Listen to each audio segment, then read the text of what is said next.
आज हम स्नो नियम के बारे में समझेंगे। स्नो नियम क्या है? एक बार हम पहले स्नो नियम के बारे में वर्बली समझ लेते हैं और उसके बाद में हम स्नो नियम के बारे में थोड़ा सा डिटेल में समझेंगे। देखिए बच्चों, हमने देखा था कि मान लीजिए ये आपके पास में एक परिपथ है, ये एक परिपथ है, ये परिपथ में एक कुंजी है, ये एक धारा नियंत्रक है, ठीक है, और ये एक चालक तार है ए बी, जिसमें विद्युत धारा का प्रवाह हो रहा है। विद्युत धारा का प्रवाह हमेशा प्लस सिरे से माइनस सिरे की ओर होता है। अगर इस ए बी तार की मैं बात करूं तो विद्युत धारा का प्रवाह इसमें इस दिशा में होगा। स्नो नियम ये कहता है कि अगर यहां पर कोई चुंबकीय सुई रखी हुई है जिसका ये एन सिरा है, ये एस सिरा है, तो जब तक इस तार में विद्युत धारा प्रवाहित नहीं हो रही है तब तक तो इसमें कोई विक्षेप आएगा ही नहीं। लेकिन अगर इस तार में विद्युत धारा प्रवाहित हो रही है तो जिस और विद्युत धारा प्रवाहित हो रही है उसको हम साउथ टू नॉर्थ दिशा माने, साउथ टू नॉर्थ दिशा माने, तो जो चुंबकीय सुई का उत्तरी ध्रुव है वो पश्चिम दिशा की ओर यानी वेस्ट डायरेक्शन में। अब साउथ टू नॉर्थ जब हम मान रहे हैं तो डायरेक्शन मानने का हमारा एक तरीका होता है और वो तरीका ये कहता है कि जो राइट डायरेक्शन मानने के लिए अगर आप अपने मुंह को उत्तरी ध्रुव की ओर, उत्तर दिशा की ओर रखते हैं तो आपके पीठ के पीछे की ओर दक्षिण और पूरा होगा और जो लेफ्ट हैंड है उसकी तरफ पश्चिम होगा।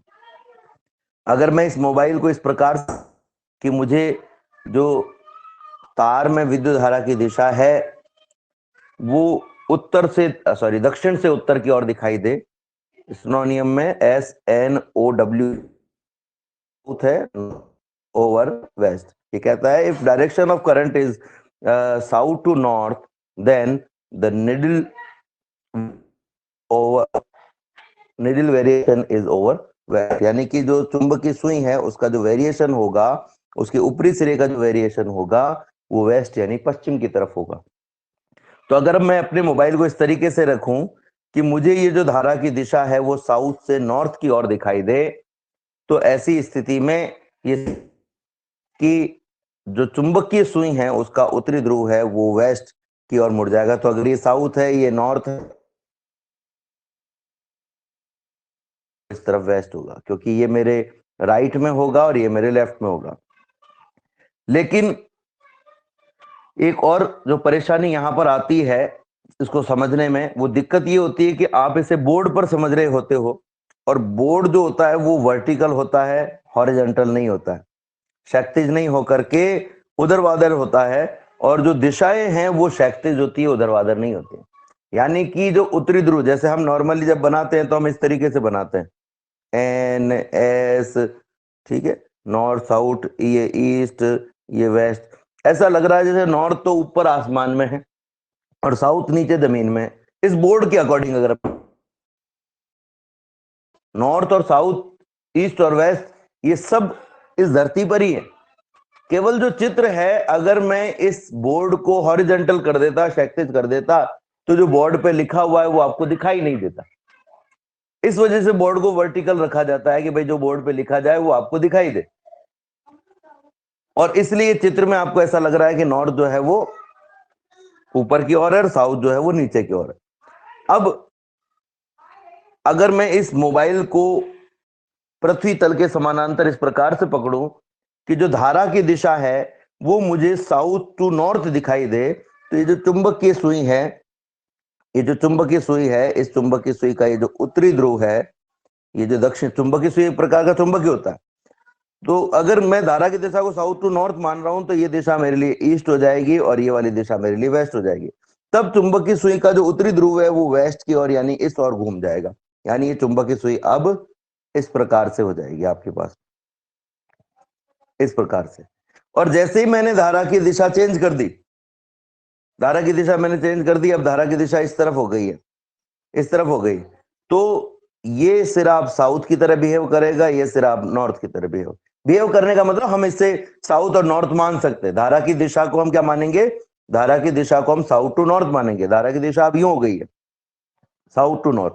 यानी कि मैं कहूंगा कि अगर ये साउथ टू नॉर्थ हो गया है तो अब ईस्ट इस ओर होगा और वेस्ट इस ओर होगा, और जो चुंबक की सुई है वो इस दिशा में घूम जाएगी। अब नीचे की तरफ घूम जाएगी, पहले ऊपर की तरफ घूमी थी, अब नीचे की तरफ घूम जाएगी। थोड़ा सा इस मेथड से जब हम समझने का प्रयास करते हैं तो हमें दिक्कत आती है, इसलिए हम कोशिश करेंगे एक और मेथड में काम में लूंगा। ध्यान से समझना उस चीज को बच्चों। मान लीजिए कि ये आप एक सर्किट देख रहे होंगे, आपकी आंखों के सामने सर्किट दिखाई दे रहा है। ये सर्किट सभी को दिखाई दे रहा है। ये थोड़ा सा उल्टा इसलिए दिखाई दे रहा है क्योंकि जो कैमरा है वो फ्रंट कैमरा है। अगर हम बैक कैमरा काम में लेते तो शायद ये थोड़ा सा और ज्यादा हम अच्छे से इसको समझ सकते थे। मैं इसको बैक कैमरा को यूज में ले, कैमरा को मैं समझाने का, आपको ये जो अक्षर हैं वो शायद ये सीधे दिखा, अब शायद मेरे ख्याल में सभी को सीधे दिखाई दे रहे होंगे। सभी को सीधे दिखाई दे रहे हैं बच्चों? ये मोबाइल है, आप देख सकते हैं कि यहां पर वो का वही सर्किट मैंने बनाया हुआ है जो सर्किट पहले आपको दिखाई दे रहा था। ठीक है, अब जो धारा की दिशा है उसको अगर आप ध्यान से देखोगे तो ये प्लस सिरा है, ये माइनस सिरा है, ये कुंजी है, ये धारा नियंत्रक और ये एक तार है। ठीक है, जब धारा की दिशा की हम बात करें तो ये प्लस सिरे से माइनस सिरे की ओर धारा की दिशा है। अगर मैं इस धारा की दिशा में, मैं इसमें एक निशान भी बना देता हूं धारा की दिशा में, ये मैंने एक निशान बना दिया यहाँ पे। ये जो निशान मैंने बनाया है ये बता रहा है कि जो धारा की दिशा है उसको साउथ टू नॉर्थ मानो। अब मैं अपने मोबाइल की को स्थिर रखते हुए कागज को इस तरीके से घुमा रहा हूं कि जो दिशा हमारे पास में आ रही है उसमें धारा की दिशा नॉर्थ दिशा में हो और जो बाकी दिशाएं हैं वो धारा की दिशा जो है वो साउथ टू नॉर्थ हो जाए, जिससे हम इस चुंबक की सुई का विक्षेप पता लगा सके। अब देखो, जब भी आप इस सर्किट को जोड़ोगे तो बैटरी यहां कहीं रखी होगी, यहाँ कुंजी होगी, यहाँ धारा नियंत्रक होगा, तार, ये सब क्षैतिज रखे हुए होंगे, इसी तरीके से रखे हुए होंगे। तो मैं इस कागज को थोड़ा सा यूं घुमा देता हूं तो अब आप देख सकते हैं धारा की दिशा कैसी है, साउथ टू नॉर्थ है, यानी आपके पीठ से मुंह की ओर है। क्या आपको यही दिखाई दे रहा है सभी बच्चों को?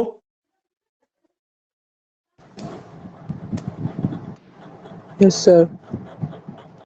ये धारा की दिशा क्या सभी बच्चों को पीठ से मुंह की ओर दिखाई दे रही है? आंसर करें। मोबाइल को आपको वेरिएट नहीं करना है, मोबाइल को आपको ऐसे ही रखना है जैसे। ठीक है, यस सर। अब इस हिसाब से देखें तो मैं इसमें ईस्ट और वेस्ट बना रहा हूं, ये ईस्ट और ये वेस्ट। ये आप देखें कि ये कागज मैंने जिस तरीके से रखा हुआ है उस हिसाब से देखा जाए तो आपके मुंह की तरफ नॉर्थ है, आपके पीठ की तरफ साउथ है, राइट हैंड की तरफ ईस्ट है और लेफ्ट हैंड की तरफ वेस्ट है। तो जब आप कॉपी में इसे लिखेंगे, एग्जाम में इसे लिखेंगे, बोर्ड पर जब आप देखेंगे तो आपको इमेजिन करना है कि वो बोर्ड कॉपी जो है वो इसी तरीके से रखी हुई है। ठीक है, तो जो धारा की दिशा है उसको अगर मैं साउथ टू नॉर्थ मानूं, यानी धारा जिस दिशा में जा रही है उस दिशा में हम साउथ से लेकर के नॉर्थ माने, तो जो चुंबक की सुई का उत्तरी ध्रुव है वो किस दिशा में घूम जाता है? पश्चिम की ओर घूम जाता है। जैसे इसमें धारा प्रवाहित करेंगे तो ये जो उत्तरी ध्रुव है वो किस दिशा में घूम जाएगा बच्चों? यहां पश्चिम की ओर, यानी ऊपर की ओर। इसलिए जो चुंबक की सुई यूं रखी हुई थी अब ये यूं घूम जाएगी, अब ये यूं घूम जाएगी। ठीक है, अब अगर मैं इसको एक और दूसरे तरीके से समझू, मान लीजिए ये आपका तार है, इसमें जो धारा की दिशा है वो पेन की दिशा में है, यानी ये साउथ हो गया, नॉर्थ हो गया। साउथ और नॉर्थ हो गया तो जो चुंबक की सुई यहां रखी हुई है वो जैसे इसमें धारा बहेगी पश्चिम की ओर, यानी कि लेफ्ट साइड में, आपके लेफ्ट साइड में घूम जाएगी कुछ इस तरीके से। पर मगर मान लो कि आपके साथ में ऐसा होता है कि धारा की दिशा है वो चेंज हो जाती है, ये धारा की दिशा चेंज हो गई है, अब धारा की दिशा इधर हो गई है, यानी अब साउथ इधर है, अब साउथ किस तरफ है? इस तरफ है, आपकी आंखों के सामने दिखाई दे रहा फिलहाल आपको। फिलहाल आपको आंखों की तरफ दिखाई दे रहा है, और जो ये जो नॉर्थ है, धारा की दिशा का है साउथ टू नॉर्थ, यानी ये सिरा साउथ मान लेते हैं हम, ये सिरा नॉर्थ मान लेते हैं, तो ये साउथ टू नॉर्थ है। तो ऐसी अवस्था में अब अगर आप इसको देखना चाहेंगे तो मैं अपने मोबाइल को इस तरीके से घुमा देता हूं। ये मैंने अपने मोबाइल को इस तरीके से घुमा दिया। अब आप देखेंगे कि ये धारा की दिशा जो है वो साउथ टू नॉर्थ है। तो आपको ये वाला जो हिस्सा है, मेरा हाथ जिस तरफ है, ये राइट हैंड हिस्सा, राइट हैंड होगा आपका, आपके राइट हैंड की तरफ होगा, राइट हैंड की तरफ ही है ना बच्चों, या लेफ्ट हैंड की तरफ है? राइट हैंड की तरफ है, यानी ये ईस्ट हो गया, और इस तरफ हो गया वेस्ट। ये ईस्ट हो गया और ये हो गया वेस्ट। तो अब जैसे मैंने चुंबकीय सुई को रखा, इसमें धारा प्रवाहित की, तो धारा अगर साउथ टू नॉर्थ प्रवाहित हो रही है, तो इस तरफ ईस्ट है और इस तरफ वेस्ट है। चुंबकीय सुई को किस तरफ घूम जाना चाहिए? पश्चिम दिशा की ओर, यानी वेस्ट की ओर, यानी कि इस दिशा में घूम जाना चाहिए। ये इस दिशा में चुंबकीय सुई घूम गई, पहले ऊपर की तरफ घूम रही थी, अब नीचे की तरफ घूम गई है। समझ में आ रहा है नहीं आ रहा बच्चों? इसको एक बार हम एक चित्र के द्वारा और समझने का प्रयास करेंगे। देखिए बच्चों कि हमारे पास में मान लीजिए कि ये जो परिपथ है, उस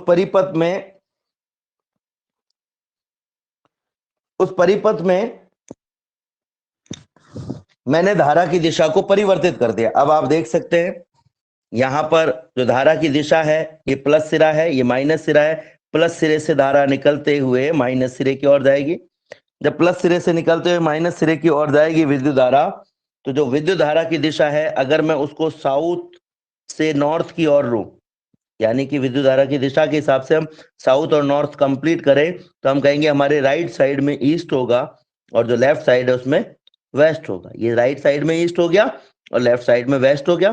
तो जब धारा की दिशा को अगर हम साउथ टू नॉर्थ मानेंगे, तो जैसे ही धारा प्रवाहित की जाएगी, ये कुंजी को बंद करके हमने धारा प्रवाहित कर दी, तो ऐसी स्थिति में जो चुंबकीय सुई का उत्तरी ध्रुव है, वो धारा प्रवाह के पश्चात किस तरफ घूम जाएगा?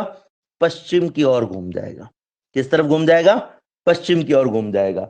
तो आपको ये ध्यान रखना है, सबसे पहले तो आपको ये पता होना चाहिए कि हम साउथ नॉर्थ ईस्ट वेस्ट कैसे मानेंगे। आप जब अपने आप को इस तरीके से खड़ा करें कि आपका मुंह जो है वो नॉर्थ की तरफ हो, तो आपकी पीठ साउथ की तरफ होती है, राइट हैंड आपका ईस्ट की तरफ होता है, और लेफ्ट हैंड जो होता है वो आपका वेस्ट की तरफ होता है। तो इस तरीके से हम इसे समझ सकते हैं। अब एक और चीज है हमारे पास में, एक और नियम है जिसे हम कहते हैं, जिस नियम को हम क्या कहते हैं? दाएं हाथ का अंगूठे का नियम।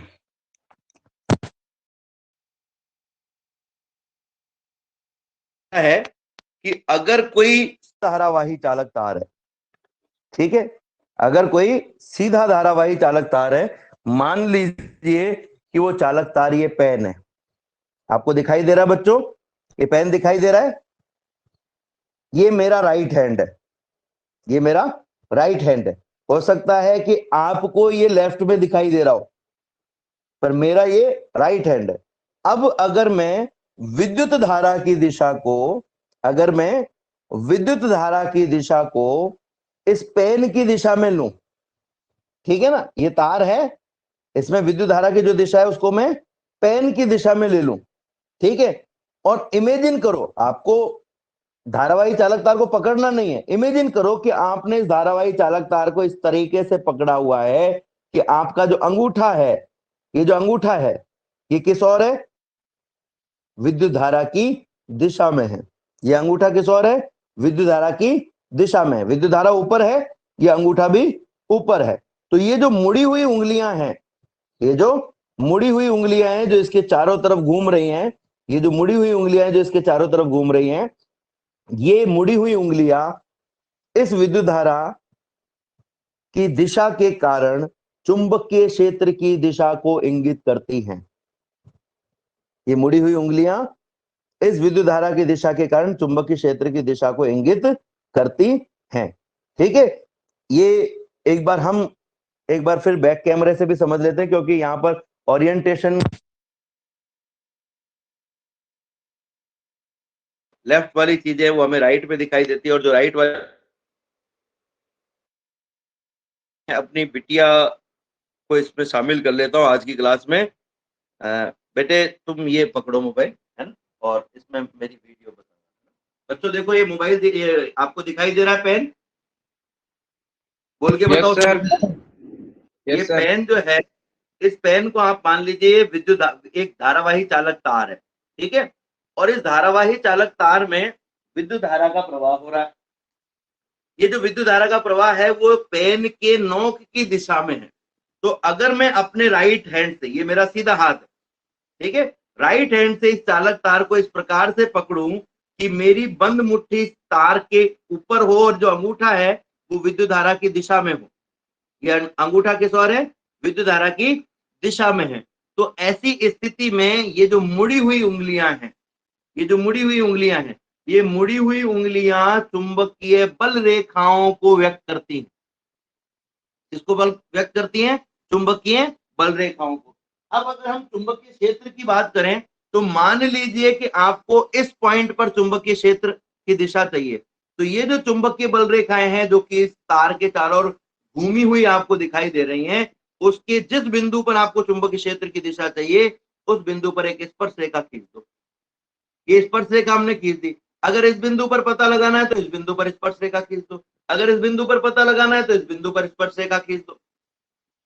तो ये जो मेरे हाथ में मुड़ी हुई उंगलियां हैं ये चुंबकीय बल रेखाओं को व्यक्त करती हैं, और इस चुंबकीय बल रेखाओं पर, इन चुंबकीय बल रेखाओं पर खींची गई स्पर्श रेखाएं चुंबकीय क्षेत्र की दिशा को व्यक्त करती। एक और नियम हम देख लेते हैं। हमने इस नियम में क्या समझा कि यदि हम किसी धारावाही चालक तार को इस प्रकार से अपने सीधे हाथ में पकड़े कि जो अंगूठा है वो धारा की दिशा में रहे, तो ये जो मुड़ी हुई उंगलियां हैं जिससे हमने तार को पकड़ा हुआ है वो चुंबकीय क्षेत्र की दिशा को व्यक्त करते हैं। और इंपॉर्टेंट बात, और बहुत इंपॉर्टेंट बात है कि इन चुंबकीय क्षेत्र रेखाओं पर खींची गई स्पर्श रेखाएं, इन चुंबकीय क्षेत्र रेखाओं पर खींची गई स्पर्श रेखाएं चुंबकीय क्षेत्र की दिशा को इंगित करती हैं। तो अगर आपको यहाँ इस बिंदु पर चुंबकीय क्षेत्र निकालना है तो यहाँ स्पर्श रेखा खींच दीजिए, यहाँ निकालना है तो यहाँ निकालना है तो यहाँ निकालना है तो यहाँ। एक और नियम है, ये है कार्क स्क्रू नियम। आपको ये पेन की टिप दिखाई दे रही है, आपने स्क्रू यानी पेच देखा, घर में पेच कसे होंगे आपने, दीवार में, लकड़ी में, बहुत सारी जगह पर, और आपने देखा होगा कि जब आप उसको घुमाते हो एक दिशा में तो वो आगे बढ़ता है, और दूसरी दिशा में घुमाते हो तो वो पीछे आता है। इस तरीके से ये हॉल है, मान लीजिए ये जो मेरा हाथ का अंगूठा उंगली ये हॉल है, इसमें इस पेच को मैंने लगाया हुआ है, ठीक है, और जब मैं इसे एक दिशा में घुमाता हूं, इस दिशा में घुमाता हूं, इस दिशा में घुमाता हूं, तो ये स्क्रू जो है वो आगे बढ़ता है, धीरे धीरे धीरे धीरे धीरे धीरे धीरे धीरे आगे बढ़ रहा है, ठीक है। और अगर मैं दूसरी दिशा में घुमाऊं तो ये धीरे धीरे धीरे धीरे पीछे आ रहा। अब ये नियम क्या कहता है कि यदि हम इस स्क्रू को इस प्रकार से घुमाएं कि ये धारा की दिशा में बढ़े। अब मान लो कि धारा की दिशा इस ओर है, ये जो मैं उंगली से मैंने इशारा किया है इस ओर है, ठीक है, यानी इस पेन के टिप की ओर है। तो अगर मैं इस स्क्रू को इस प्रकार से घुमाऊं कि इस दिशा में आगे बढ़े, तो इस दिशा में आगे बढ़ाने के लिए जिस दिशा में मुझे इसे घुमाना पड़ता है वो दिशा, घुमाने की जो दिशा है वो चुंबकीय क्षेत्र की दिशा को इंगित करती है। तो अब अगर मुझे इसे इस दिशा में आगे बढ़ाना है तो क्या करना पड़ेगा, मुझे इसे यूं घुमाना पड़ेगा, इस दिशा में घुमाना पड़ेगा कार्क स्क्रू को। यानी कि अगर मैं इसको घड़ी के हिसाब से देखता तो हम कहते हैं क्लॉकवाइज घुमाना पड़ेगा। घड़ी के हिसाब से देखता तो कैसे घुमाना पड़ता? क्लॉकवाइज। ये देखिए इस दिशा में मैं घुमा रहा हूं इसको, ये घुमाया घुमाया घुमाया घुमाया, ये आगे बढ़ेगा। आप भी ये जानते हो, आप इमेजिन करें, आपने देखा होगा दीवार में जब आप किसी स्क्रू को कसते हो तो कसने के लिए आपको इस दिशा में उसको घुमाना होता है, और अगर धारा की दिशा इस ओर है यानी कि आपको इस स्क्रू को इस दीवार से बाहर निकालना पड़ेगा, तो आपको इसको विपरीत दिशा में रोटेट करना पड़ेगा, यानी यूं घुमाना पड़ेगा, इस तरीके से घुमाना पड़ेगा, आपको इस दिशा में घुमाना पड़ेगा। तो हम ये कह सकते हैं कि किसी भी कार्क स्क्रू में, ये कार्क स्क्रू है, इस कार्क स्क्रू को धारा की दिशा में अगर हम आगे बढ़ाने के लिए घुमाएं, अगर धारा की दिशा इधर है और आपको इसको इस दिशा में बढ़ाने के लिए घुमाना है तो आपको इसको कसना पड़ेगा। मान लीजिए यहाँ पर एक दीवार है और इस दीवार में स्क्रू लगा हुआ है और आपको दीवार के अंदर की तरफ धारा की दिशा बताई गई है, तो इस स्क्रू को धारा की दिशा में बढ़ाने के लिए जिस दिशा में घुमाना पड़ेगा उस दिशा को हम चुंबकीय क्षेत्र की दिशा कहेंगे। और अगर धारा की दिशा इस ओर हो तो इस स्क्रू को ऐसे घुमाइए कि वो इस दिशा में गति करे, यानी कि ये स्क्रू ऐसा लग रहा है दीवार से बाहर आ रहा है। दीवार से बाहर आने के लिए आपको क्या करना पड़ेगा, एंटी क्लॉकवाइज यानी घड़ी के विपरीत दिशा में इसको घुमाना होता है।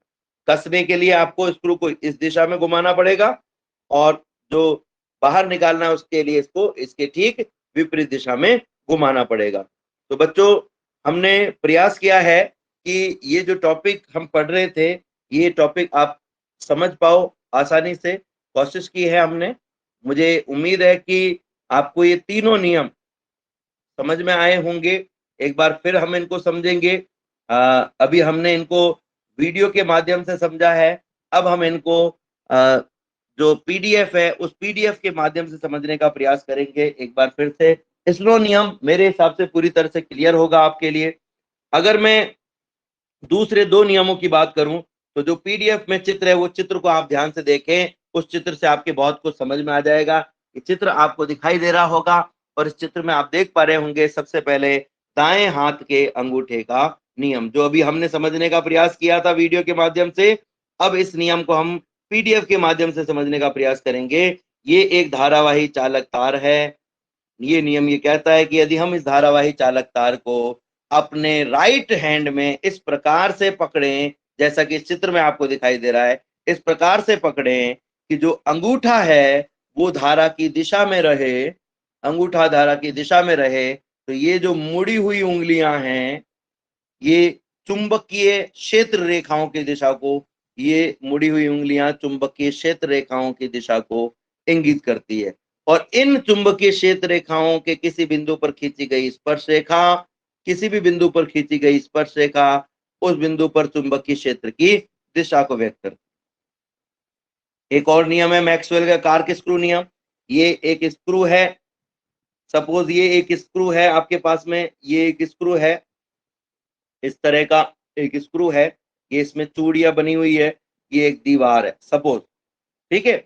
अब आपको किसी ने कह दिया कि भाई धारा की दिशा इस ओर है, यानी दीवार में अंदर जाने की ओर है, तो इस स्क्रू को जिस दिशा में घुमाने पर ये धारा की दिशा में बढ़े, समझ लो वही दिशा चुंबकीय क्षेत्र की दिशा है। तो आप सब जानते हो कि अगर मुझे इस दीवार में इस चुंबकीय स्विंग इस स्क्रू को कसना है तो आपको किस दिशा में घुमाना पड़ेगा, इसको हम कहेंगे, इसे हम क्लॉकवाइज घुमाएंगे। इस तरीके से क्लॉकवाइज घुमाएंगे, क्लॉकवाइज घुमाओगे तो ये आगे बढ़ेगा।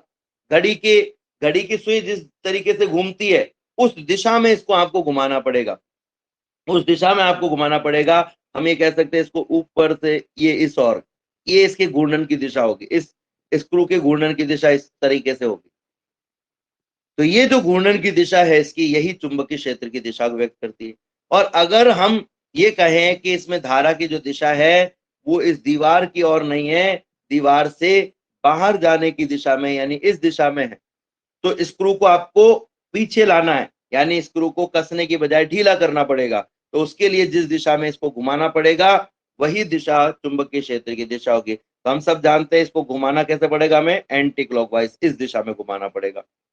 ये आप सबने किया हुआ, स्क्रू को आपने कसा होगा, कहीं ना कहीं आपने नट बोल्ट कसे होंगे, वहां पे देखा होगा कुछ नट को कसने के लिए, उस स्क्रू को कसने के लिए किस दिशा में घुमाना पड़ता है और बाहर निकालने के लिए किस दिशा में घुमाना पड़ता है। तो यही आप यहाँ पर इमेजिन कीजिए कि एक बार आप इसे कस रहे हो और एक बार आप इसे बाहर निकाल रहे हो, ठीक है।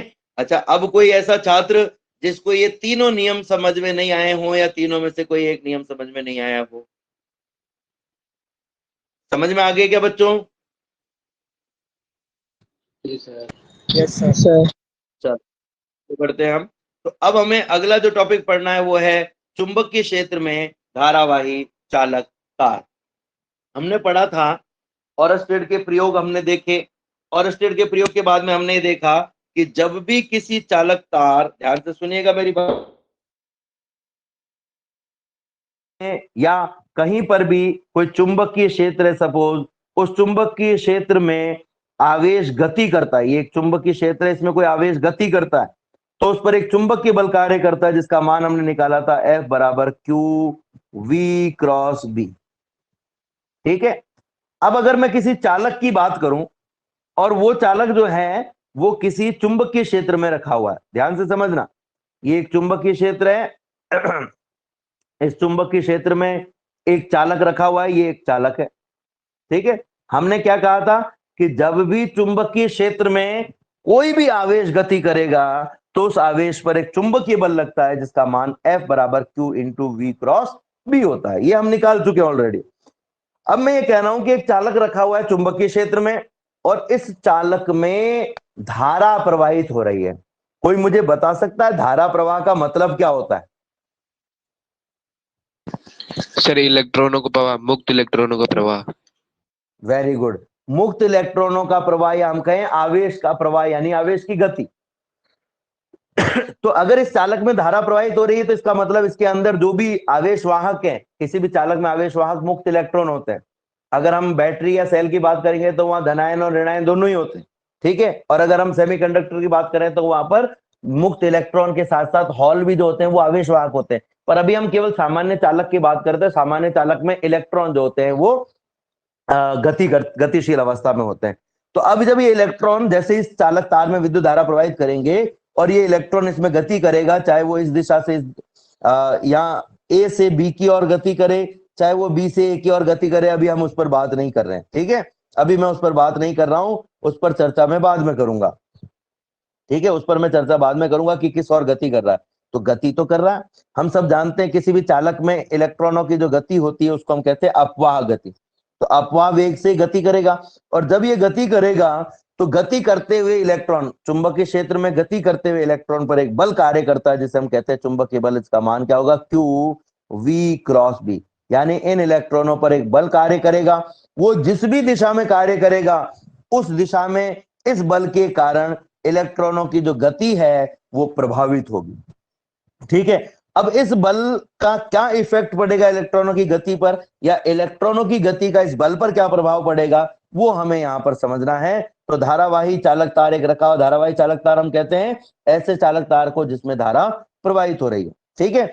अब मान लीजिए कि ये जो इलेक्ट्रॉन है उसकी गति भले ही किस भी दिशा में है, लेकिन जो धारा की दिशा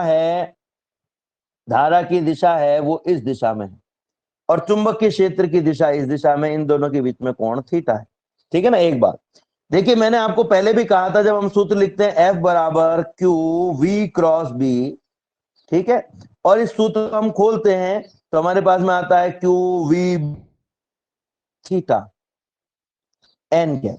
तब मैंने कहा था कि जो थीटा है वो V और B यानी कि आवेश की गति की दिशा और चुंबकीय क्षेत्र की दिशा के मध्य का कोण होता है यदि आवेश धनात्मक आवेश हो। और अगर आवेश ऋणात्मक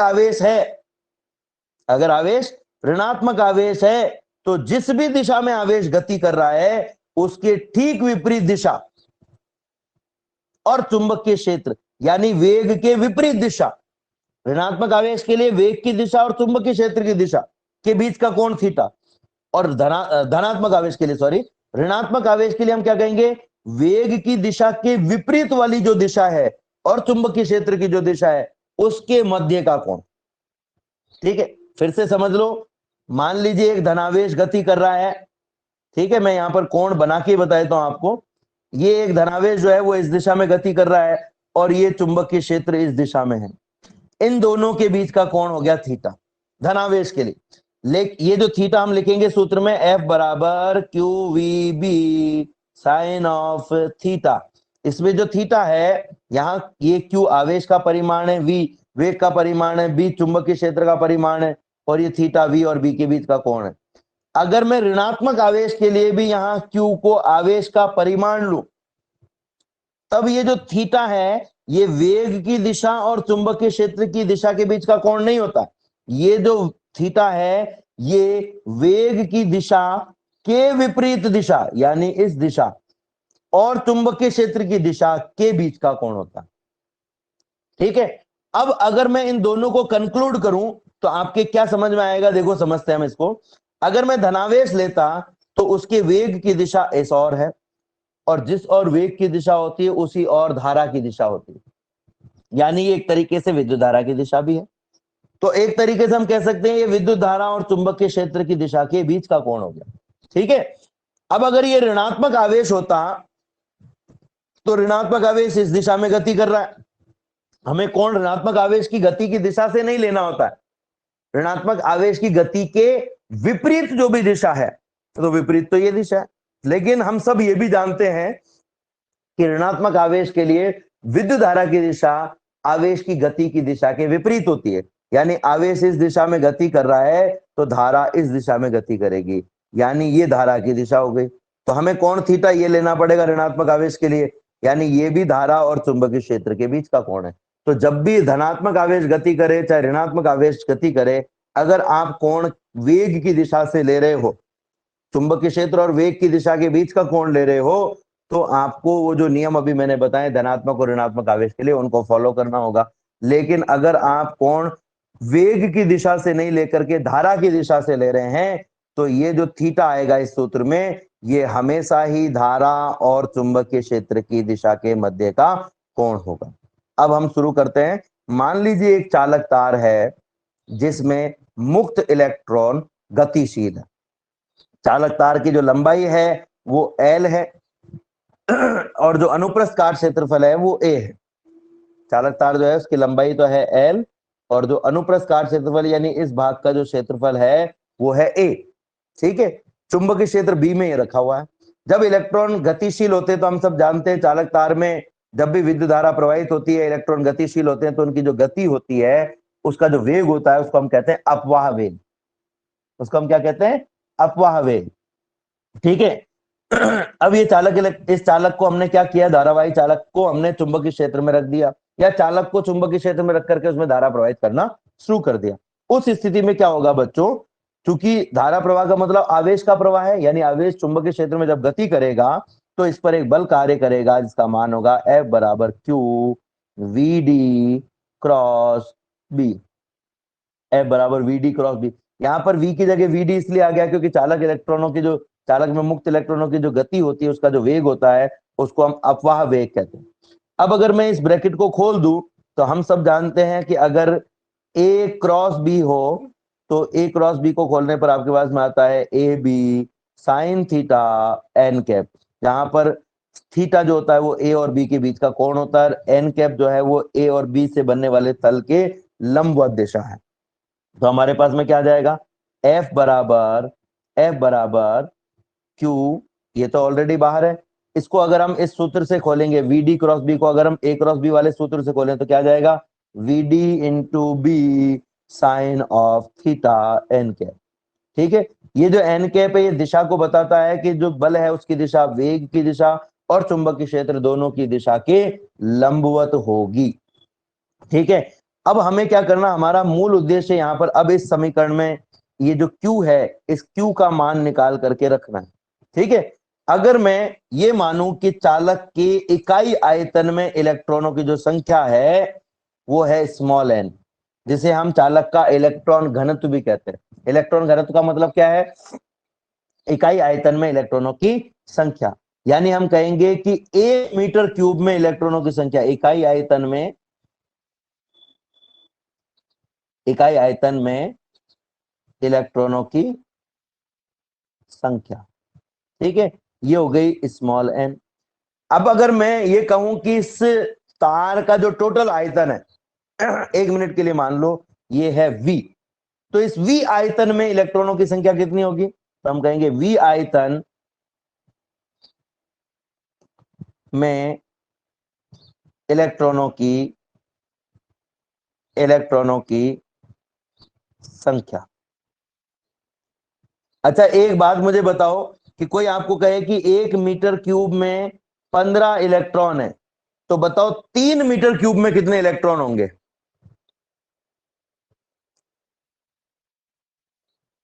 कोई बता सकता है इसका आंसर?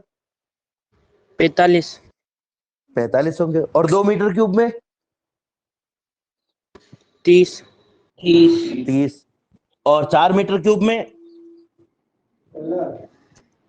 60। 60। यानी जितने मीटर क्यूब में आपको निकालना था आपने उतने से गुणा कर दिया।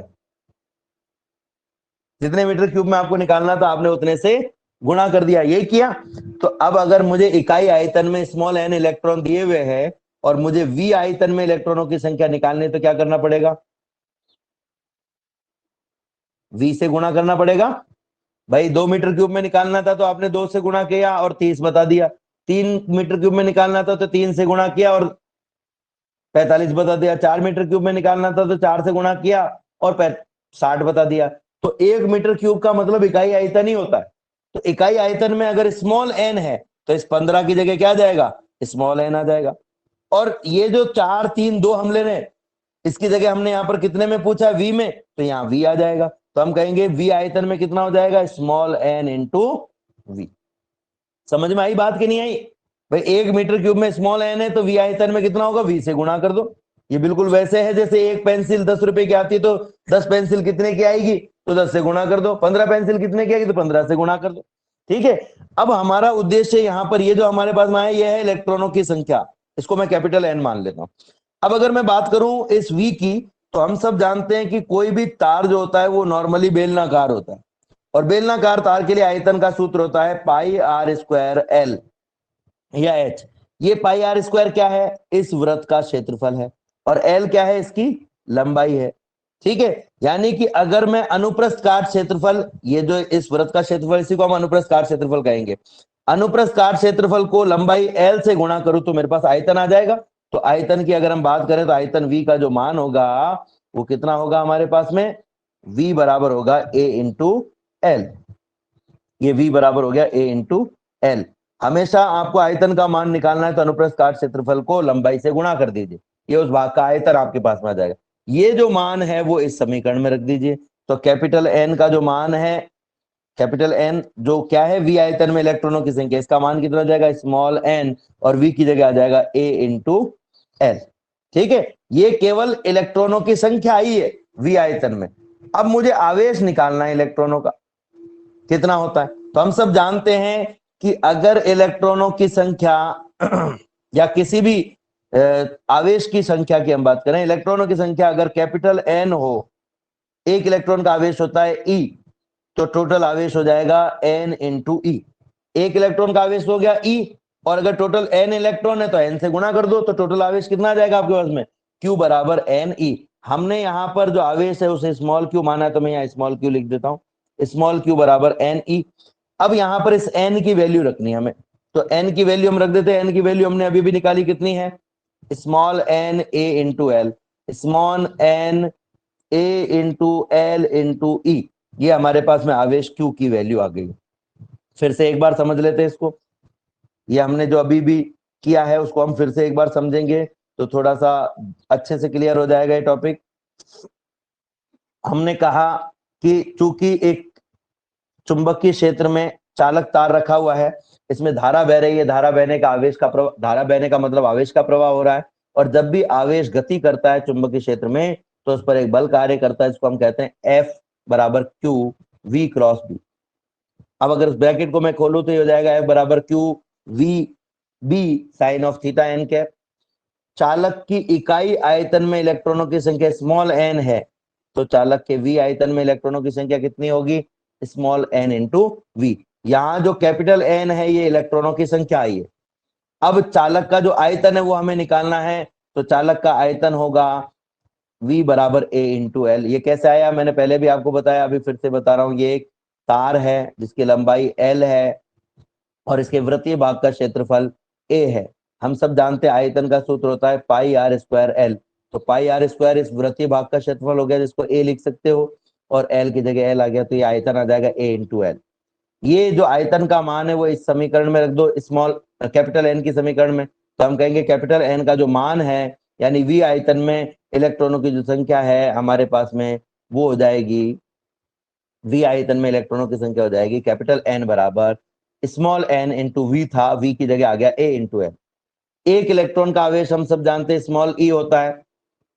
अगर मुझे V आयतन में इलेक्ट्रॉनों की का कुल आवेश निकालना है तो एक इलेक्ट्रॉन का आवेश E है, V आयतन में जितने इलेक्ट्रॉन है उससे गुणा कर दो, कुल आवेश आ जाएगा। V आयतन में n इलेक्ट्रॉन है तो n से गुणा कर दिया हमने, ये n से गुणा कर दिया, n E हो गया, तो कुल आवेश आपके पास में आ गया है n इंटू E।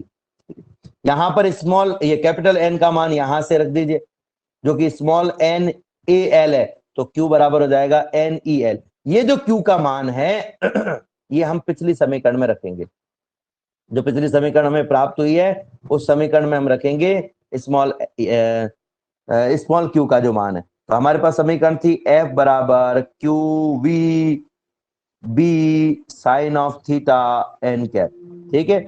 यहां पर Q का मान रखें तो आ जाएगा F बराबर N E A L into V को हम वी डी कह रहे हैं, V D into B sine of theta. अब आपके पास में दो रास्ते हैं, देखो एक सूत्र होता है धारा और अपवाह वेग के मध्य, वो होता है आई बराबर N E A V D, N E A V D. चाहो तो डायरेक्ट यहां से N E A V D का मान आई रख दो, और अगर आपको ये सूत्र याद नहीं है तो आप धारा का मान निकाल सकते हो। कैसे निकालेंगे देखते हैं। धारा जो है हम सब जानते हैं आई बराबर होता है Q अपॉन टी, आई बराबर Q अपॉन टी, ठीक है। स्मॉल टी का मान मुझे निकालना है, ये एक चालक तार है, इसमें अगर इलेक्ट्रॉन मान लो v वेग से l दूरी तय कर रहे हैं और उसमें स्मॉल t समय लग रहा है, तो हम कहेंगे वेग v बराबर हो जाएगा दूरी l बटा समय t।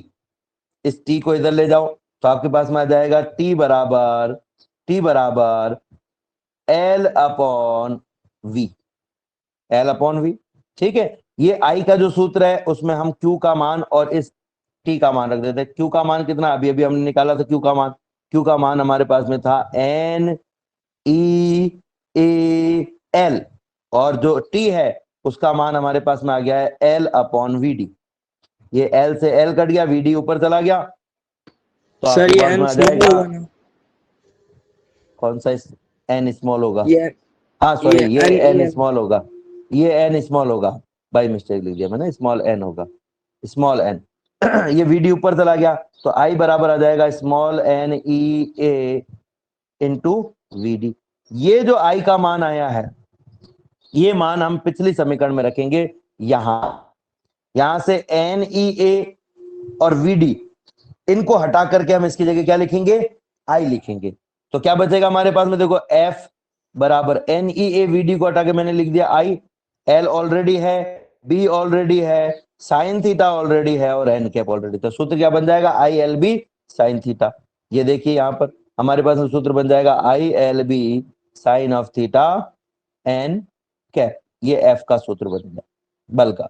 फिर से एक बार और समझ लेते हैं इस भाग को भी। हम सब जानते हैं जो धारा का मान होता है वो होता है I बराबर Q अपॉन टी।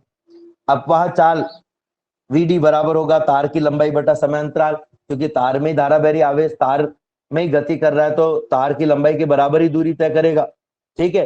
अब अगर मैं इस सूत्र से Vd बराबर जो L अपॉन टी है उससे T का मान निकालना चाहूं तो T बराबर हो जाएगा हमारे पास में L अपॉन Vd। ये यहां पर रख दिया हमने L अपॉन Vd, ठीक है। L अपॉन Vd हमने T की जो वैल्यू है वो इस सूत्र में रख दी और Q की वैल्यू रख दी।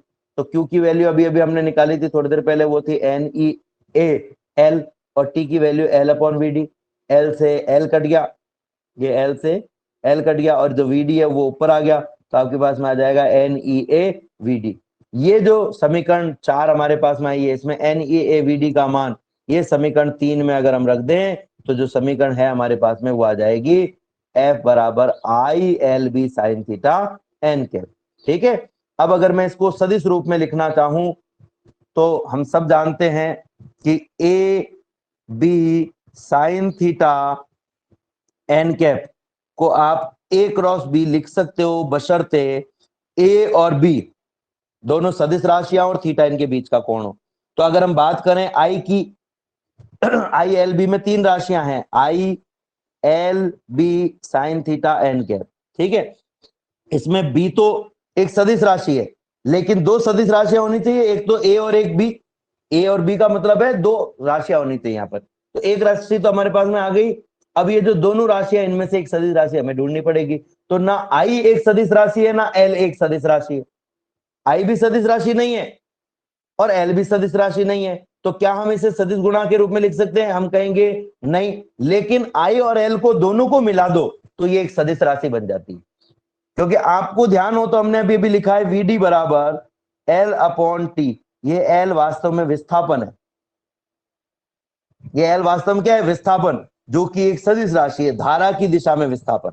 तो यहां पर ये जो आई एल है, ये जो आई एल है, ये एक सदिश राशि है, इसलिए हम क्या लिख सकते हैं? आई एल ये एक सदिश राशि हो गई और बी एक सदिश राशि हो गई, और थीटा जो है वो इनके बीच का कोण हो जाएगा, क्योंकि आई एल की दिशा वही होती है जो आई की दिशा है। तो हमने देखा था आई की दिशा ये है और बी की दिशा ये है, तो इनके बीच का कोण थीटा, ये हम पूर्व में चित्र में मान चुके हैं। ये इस तरीके से हमने माना था, ये आई की दिशा है, ये थीटा है, ये कोण हो गया इनके बीच का थीटा। तो जो I L B sine theta है उसको हम लिख सकते हैं आई एल क्रॉस बी, यानी सदिश गुणा के रूप में इसको लिखा जा सकता है।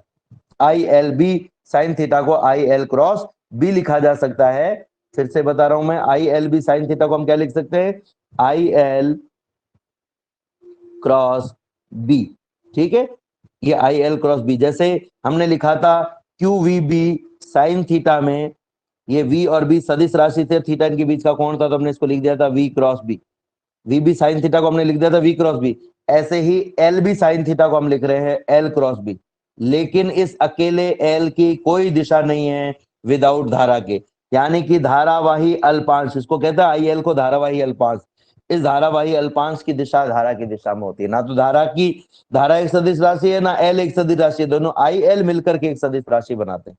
तो हमारे पास में आ जाएगा आई एल एक सदिश राशि, बी एक सदिश राशि और थीटा इनके बीच का कोण है, तो हम इसे लिख सकते हैं आई एल क्रॉस बी। ये एफ की वैल्यू हमारे पास में आ गई, ठीक है, ये एफ की वैल्यू हमारे पास में आ गई। अब यहां पर एक और इंपॉर्टेंट बात है कि अगर मैं पिछले सूत्र पे चलूं, इसी सूत्र पे, ठीक है, तो ये जो सूत्र है इसमें अगर मैं थीटा की वैल्यू 0 ले लूं, थीटा की वैल्यू 0 कब होगी? जब चुंबकीय क्षेत्र की दिशा और धारा की दिशा एक ही हो, दोनों की दिशा एक ही हो, तो थीटा की वैल्यू 0 हो जाएगी, और थीटा की वैल्यू 0 हो गई तो साइन थीटा की वैल्यू भी 0 आ जाएगी हमारे पास में, क्योंकि थीटा यहां पर 0 रखोगे तो साइन 0 का मान 0 होता है। अब ये जो सूत्र है, इस सूत्र में साइन थीटा का मान 0 रख दो, तो हमारे पास में एफ का क्या माना जाएगा बच्चों? 0 into B into L into I बराबर 0, यानी बल एफ का मान 0 हो जाएगा। और अगर मैं थीटा की वैल्यू 90 रख दूं यहां पर, तो साइन थीटा में थीटा के मान 90 रख दे तो साइन 90 का मान होता है 1, यानी साइन थीटा की जगह, ये जो साइन थीटा, इस साइन थीटा की जगह हमारे पास में 1 आ जाएगा, और हमारे पास में ओनली आई एल बी रह जाएगा। यानी अगर थीटा की वैल्यू 90 डिग्री हो तो आपके पास में आ जाएगा एफ का मान आ जाएगा आपके पास में आई एल बी, ठीक है। एक बार फिर से समझ लेते हैं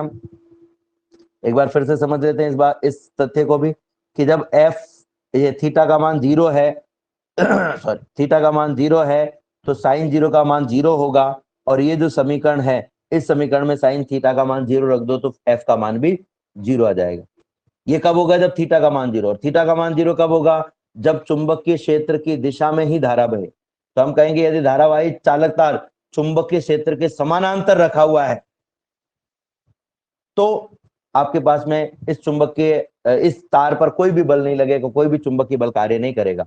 लेकिन अगर ये तार चुंबकीय क्षेत्र के लंबवत रखा हुआ है तो इसमें धारा भी लंबवत बहेगी, यानी उस समय थीटा का मान 90 हो जाएगा, और जैसे ही थीटा का मान 90 हुआ तो साइन 90 का मान 1 हो जाएगा। इस समीकरण में आप साइन थीटा की जगह 1 रख दीजिए तो आपके पास में एफ बराबर आई एल भी आ जाएगा, जो कि इसका अधिकतम मान है। यानी कि अगर धारावाही चालक तार चुंबकीय क्षेत्र के लंबवत रखा हुआ हो तो उस पर अधिकतम बल लगता है, अधिकतम चुंबकीय बल लगता है, और समानांतर रखा हो तो शून्य बल लगता है।